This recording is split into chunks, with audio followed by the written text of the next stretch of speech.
Vincent Lospinuso back with a new vlog.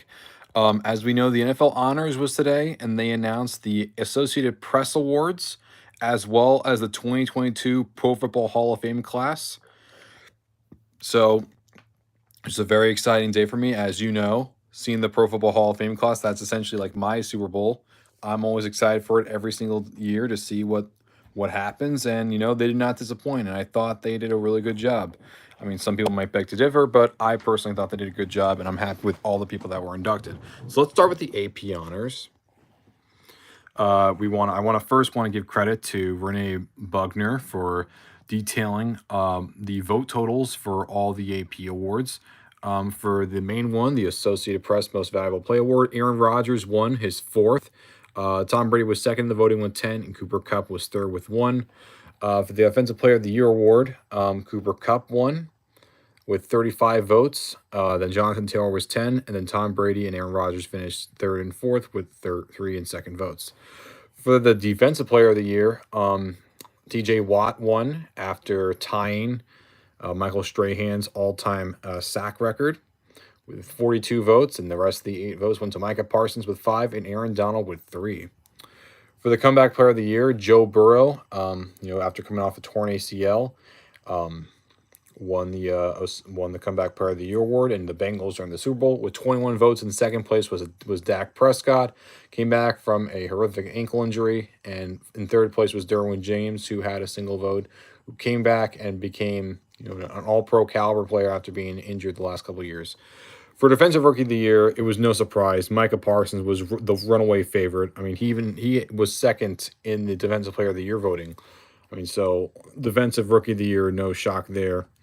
As for Offensive Rookie of the Year, this was a bit more interesting. Jamar Chase won by quite a big margin with 42 votes, but then the Patriots, Mac Jones with 5, the Chiefs, Creed Humphrey with 2, and Rashawn Slater from the Chargers with 1 in second, third, and fourth place for the votes.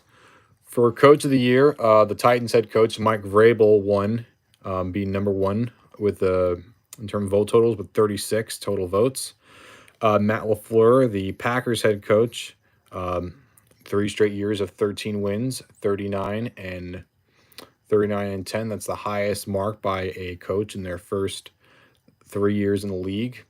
Then in third place was Rich Bisaccia, the interim head coach for the Raiders, who was managed to take the team to the playoffs, despite having very peculiar circumstances of how he even made it there.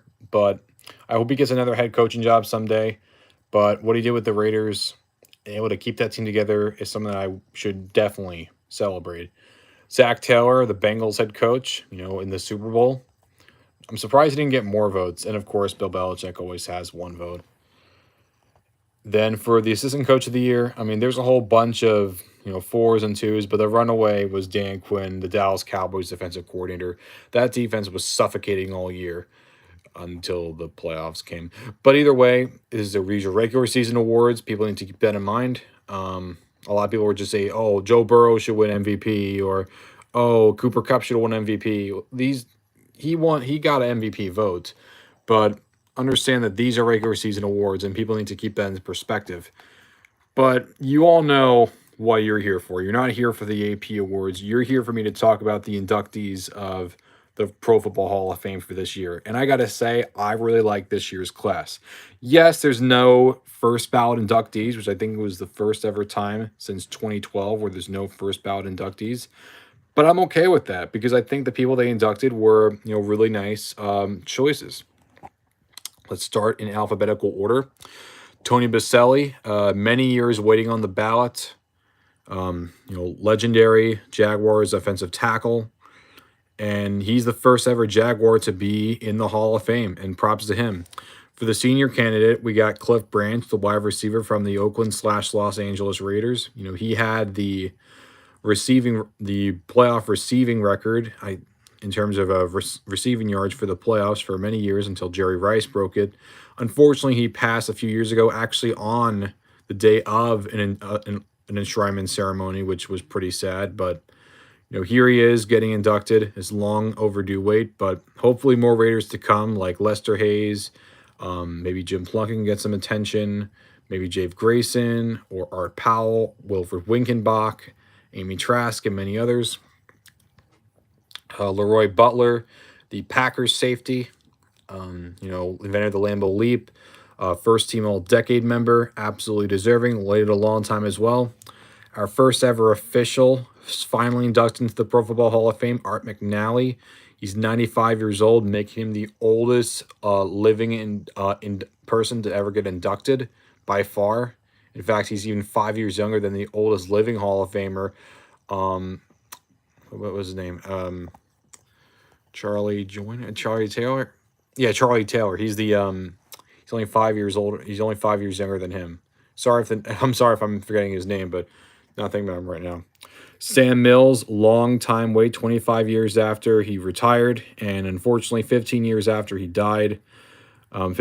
But very, very happy he made it. Another Doom Patrol. He was the leader of the Doom Patrol. Not only that, he was a big time player, and he was one of the biggest stars in the USFL. Very, very happy for USFL fans, and hopefully this means more for people like Herschel Walker and for Sean Landetta down the road. Then we have a Patriot, Richard Seymour, one of the anchors of the first dynasty the Patriots had in the 2000s. Hopefully we get more down the road. Hopefully we get Vince Wilfork. I would hope, and Wes Welker, Bruce Armstrong, even though he was a little bit before. But yeah, I'm very, very happy for him. Dick Vermeil, he was the Eagles head coach, and he was as well as the Rams and the Chiefs. Bit of a surprise that he was nominated, but I'm very, very happy. And the real question is Greg Kinnear or Dennis Quaid going to be there to celebrate him? And finally, who I think is the biggest surprise of the bunch that got inducted was easily 49ers defensive tackle Bryant Young.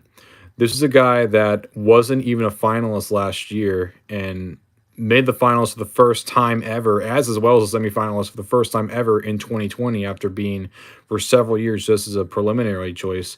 Now, just 3 years later, he's inducted into the Pro Football Hall of Fame. I mean, it was a very strong endorsement from all of his defensive tackle peers, and I'm very, very happy he made it. He was always a very quiet guy, and, I'm very happy to see him. I mean, and there are some people that are upset that he was inducted, but, I'm okay with it. I was very happy to see it.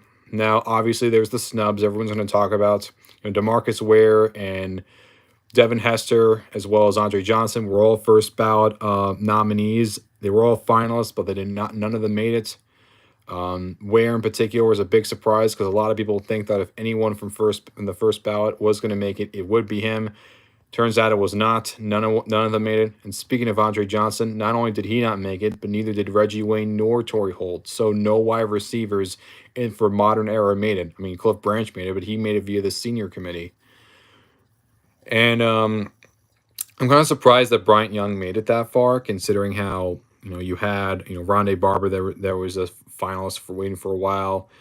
Jared Allen was also a finalist last year, so I don't know what he had to really to go through. But like I said, I'm not against any of the people that they added. I am very happy for all these 8 men. Hopefully get people like Randy Gradishar and Bucko Kilroy, Ralph Hay, and Elsie Greenwood and other people down the road. I am someone who's very, very big into that, and I want to see them expand the classes. I want to see 10-person classes because I still think even with 10 people, it increases viewership. It also increases, tickets. It also increases your merchandise, and the honor is still very, very, very huge. It's still a pretty prestigious honor.